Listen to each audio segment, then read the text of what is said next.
yang begitu suci, begitu terhormat, begitu mulia, ternyata masih juga terkena fitnah, di mana mereka sangat berburuk sangka pada saat itu dan menyebarkan berita bohong tentang Ibunda Aisyah radhiyallahu taala anha wardaha yang ketinggalan rombongan ketika kalung kesayangannya terjatuh dan dituduh yakni berselingkuh. Namun naudzubillah min dzalik, ini adalah fitnah yang sangat keji, bahkan diabadikan di dalam Al-Qur'an. Kalau orang sebaik Ibunda Aisyah saja, orang yang berakhlak seperti Ibunda Aisyah saja masih terkena fitnah, apatah lagi kita yang masih dalam tahap mungkin memang punya keburukan. Maka kalau dikatakan apa yang harus dilakukan agar tidak terkena fitnah, yang paling utama tadi diajarkan oleh guru kita Habib, bahwasanya senantiasa berdoa memohon kepada Allah agar terhindar daripada hal tersebut. Rabbana la taj'alna fitnatan lil qaumidh dhalimin. Ya Allah, jangan jadikan bagiku fitnah bagi orang-orang yang zalim. Maka itu yang pertama, kekuatan doa adalah kekuatan yang paling besar bagi orang-orang yang beriman. Ad-du'a mukhul ibadah. Doa itu adalah intisari daripada ibadah seseorang. Maka jangan pernah berhenti berdoa, karena satu-satunya yang bisa melindungi kita adalah Allah Subhanahu wa taala dari segala macam mara bahaya.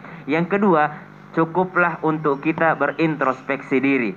Ya, walaupun tidak bisa kita mengambil hati semua orang, tapi cukuplah bagi kita berintrospeksi diri. Tidak mungkin juga ada orang yang sengaja menjatuhkan kita atau menjelek-jelekkan kita kalau mungkin kita tidak punya kekurangan juga. Maka kita pasti punya kekurangan. Kita berusaha untuk memperbaiki kekurangan tersebut, bukan fokus kepada fitnah orang lain kepada kita, tapi kita fokus, kenapa ya kok bisa dia memfitnah saya? Mungkin saya kurang berbagi dengannya, mungkin saya kurang bersedekah dengannya. Kemudian yang ketiga, bagi para wanita, tanpa bermaksud menggurui ataupun mengajari atau merendahkan para wanita, maka taatilah aturan agama untuk senantiasa menutup aurat, untuk senantiasa memakai pakaian kemuliaan, untuk senantiasa menutup aib kita. Bagaimana orang tidak memfitnah kita kalau misalnya pulangnya jam 2 malam, walaupun pekerjaannya mungkin memang mengharuskan dia pulangnya jam 2 malam, namun ternyata kita harus mengklarifikasi hal-hal yang demikian, karena mungkin orang masih berpikir, itu anak gadis kok pulangnya jam segini.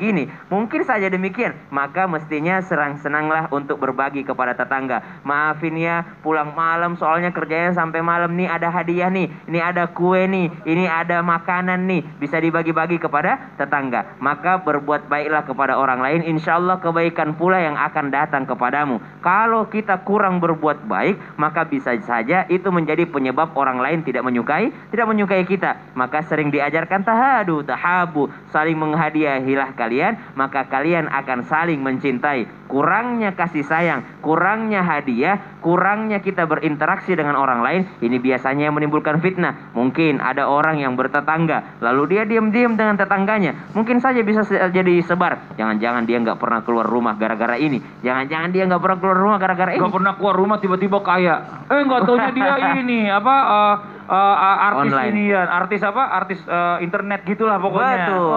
Tahu-tahu dia duit. di dalam rumahnya menjadi seorang ilustrator misalnya. Kemudian pekerjaannya adalah online. Maka sering-seringlah berinteraksi juga. Kasih hadiah, kasih sedekah kepada tetangga. Apa salahnya? Maka Nabi SAW tidak ada ajaran Nabi yang tidak memperbaiki kehidupan kita. Semuanya adalah kembali kepada diri kita. Kenapa Nabi mengingatkan untuk wahsin ila jarik, perbaiki hubunganmu kepada tetanggamu? Karena ternyata biasanya yang paling dekat dengan kita itulah yang biasanya yang akan menjadi dampak buruk juga bagi kita. Kalau kita tidak baik kepada mereka, bisa saja gara-gara itu mereka memfitnah kita. Mereka menyebarkan berita-berita bohong. Atau mungkin tidak ada niat dalam memfitnah, hanya bertanya-tanya saja. Cuma pertanyaannya sinis. Tahu nggak sih Bu, ibu itu nggak pernah keluar rumah. Ngapain ya dia? Tahu nggak sih Pak, kok dia bisa beli mobil baru ya? Padahal dia nggak pernah keluar rumah. Maka ternyata kita salah sendiri, nggak pernah berinteraksi dengan orang sekitar. Dan kadang-kadang kita juga perlu tuh ya namanya foto kita lagi kerja. Jangan-jangan bisa hasilnya aja. Saya kan main tuyul gitu.